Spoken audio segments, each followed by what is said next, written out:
très grande place, très grande, parce qu'ils ont toujours été là pour moi depuis tout petit. Ma mère pareil. Donc moi je suis très familial, j'aime beaucoup la famille, donc je suis très famille. Pour moi c'est important. Pour moi ça fait partie aussi de la performance. Je m'intéresse beaucoup à mon sport et c'est pour ça que ça me pousse aussi à faire plus. Moi je suis quelqu'un de très individuel parce que j'aime pas, quand je perds, je sais que c'est moi, donc j'ai pas d'autre chose à reprocher aux autres. Alors quand c'est collectif, on peut dire ouais, mais toi t'as mal joué. Alors, j'aime pas trop cette mentalité, donc je préfère. Moi, si je perds, voilà, c'est moi. Je m'en voudrais qu'à moi-même et pas aux autres. Et j'ai fait du vélo pendant 8 ans, donc c'est vraiment pour ça que je me suis mis dans l'athlétisme, ça se rapproche le plus et c'est vraiment individuel. Moi-même, je ne sais pas. Après, ouais. C'est aussi de retrouver toujours les mêmes personnes. Maintenant, mon groupe d'entraînement, on est comme une famille aussi. On s'entraide, on s'encourage tout le temps sur les séances même qui ne sont pas très dures. Et c'est important de trouver ce cycle aussi d'amis. Et ce groupe d'amis, c'est important, je trouve. Et je pense que c'est pour ça que je viens à l'athlétisme tous les jours, 2 fois par jour des fois, et que je m'entraîne autant.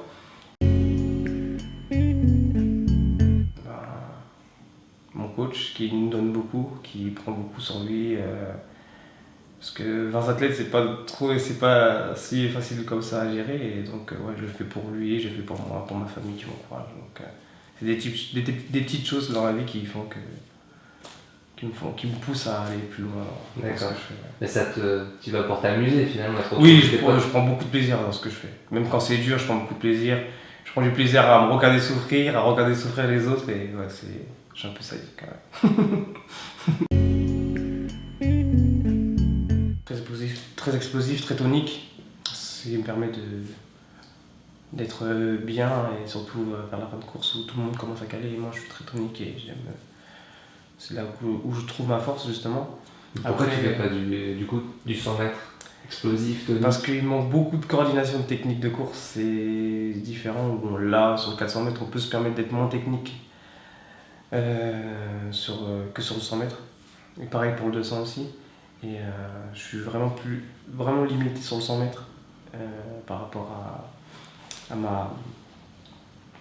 ma technique, ma coordination. Et sur 400, ça me permet de faire des bons chronos, mais après 60, c'est compliqué. J'arrive un peu à en vivre. Maintenant, c'est très difficile de vivre exclusivement de l'athlète, surtout en France. Après, dans d'autres pays européens, on peut, mais en France, c'est compliqué. Si on n'est pas suivi par un sponsor, c'est compliqué. Maintenant, si on veut vivre d'un sport en France, il faut faire du foot. Il faut faire du foot, clairement. Et qu'est-ce qui te fait vivre aujourd'hui? Je travaille avec mon club et la mairie de Tremblay en France qui m'a passé justement, qui m'a mis en emploi d'avenir, ça fait 2 ans maintenant. Et donc ouais, ça me permet de joindre les deux bouts. D'accord. Grosso modo, tu coaches en fait Je coach et je fais l'étape, travaux, activités périscolaires avec les primaires surtout. Et donc tu es payé pour ça? Payé pour ça.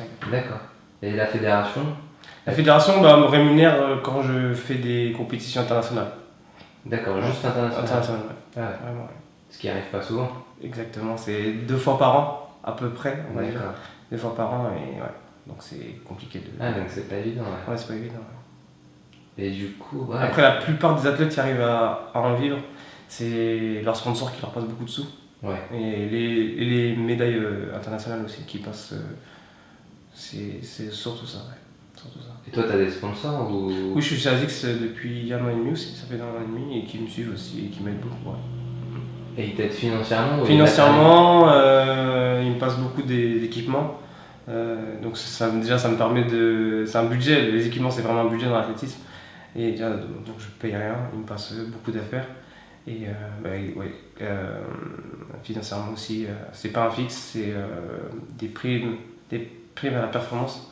Donc quand je fais une performance, je suis récompensé. Chez les français, j'aime bien Teddy Tango, parce que lui aussi vient du 93 comme moi. Il est issu du quartier nord. On est obligé de s'en sortir un peu, on va dire ça. Et voilà, il est recordman du monde en salle, et il est champion du monde en 2013 à Moscou. Donc c'est une belle fierté je le côtoie aussi, on se parle souvent. On se parle souvent en compétition. Donc c'est vraiment quelqu'un que j'apprécie. Et qui donne aussi cette ouverture d'esprit. Voilà, on peut réussir même si on est du 93 ou même d'autres villes. Et t'as des relations avec genre Christophe Lemaitre? Christophe Lemaitre, ouais, sur Snapchat. On s'envoie souvent des snaps, même avec Ronan Lavilloni, on s'envoie des snaps. Et il y avait une athlète aussi que j'aimais beaucoup, c'était Myriam Snoré, qui a malheureusement pris sa retraite. Et après, j'ai mon pote Ken Romain, avec qui je m'entends super bien. Lui aussi qui est champion d'Europe espoir avec le 4x100, qui est recordman d'Europe avec Christophe Lemaitre sur 4x200. Et j'aime beaucoup. Stella Capot, très très bonne aussi sur 60-200 mètres, sprint court. Elle aussi qui est l'avenir de l'athlétisme français et surtout du sprint court. Et après il y a William Belloussian sur les on s'entend bien, Michael Zézé. Donc il y a plein de petits chouchous, on va dire. Chez les anciens?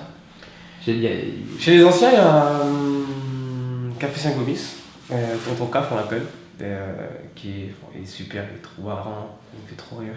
Qui est de la même génération que mon coach, qui a connu très bien mon coach. Salim Zireux aussi, sauteur en longueur, comme Café Saint-Gomis, très gentil. Il coupe bien les cheveux d'ailleurs, il coupe très bien les cheveux en stage, on sait à qui demander, il faut couper les cheveux. Après, ouais, c'est ça, l'ancienne génération, l'ancienne génération, on va dire 80.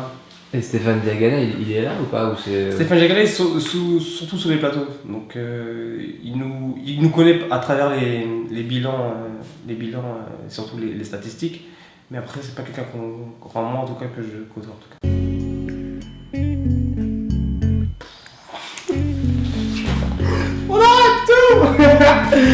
On arrête tout.